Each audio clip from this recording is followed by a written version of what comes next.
لنافچه قلبانی شرنخی پشتی وکرنا مزخانه که اتنوگرافی بجاره کم کماله یک بناوی کماله چند و خورستا گویان هاتیه دامزراندن.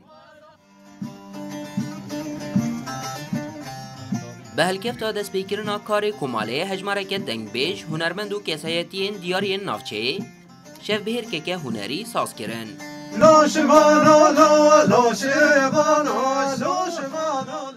ده جواته ده چند ستران گلریین هرما گویان هاتن گوتن. شوکل دایا خانادین گوهگارا خانادین بزگبتلا خانادین ندان هیرا خانادین بقصرا خانادین حتی نیند افجوینا ما لبی داری آهنگ ما یا موزیک یا شاهی دنگجان لبی داری موزیک اتنوگرافیک ما درست کردی. اما پنگو ما یا یکم سر چند هنر گلی گویان ملبی داری دیوانو دنگجان دنگجان ما این گلی گویان ما درست کردیم. آرمانجا کماله وکو کارل سر چند تیروک زارگوتن و برهمین کلاپور و چند خلک گویان بکه و هم بپارزه.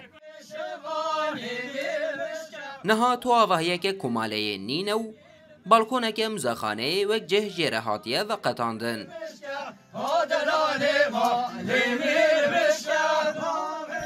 چند هنر گلی گویان که زمانی بری چماند هاتن گوهتن انتخوازین وکی اورژینال و رسان چند هنر کردی ام دیسا ایل کل بر بمانده بوینه و چویی اما دیسا وجیم بکین وکی ام بجین سیرکولاسیون بدین جگل بستینین بدین پیشروج نسل داغاتو پیشروج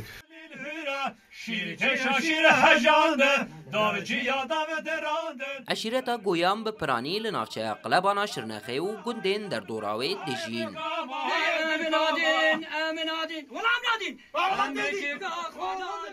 برپرسین کماله دبیجن لکی جان دورا کردستانی و جیهانه گوی یک بجی او دیوان دبن بانه کماله ده بگهینن هفو چاندوان بپاریزن.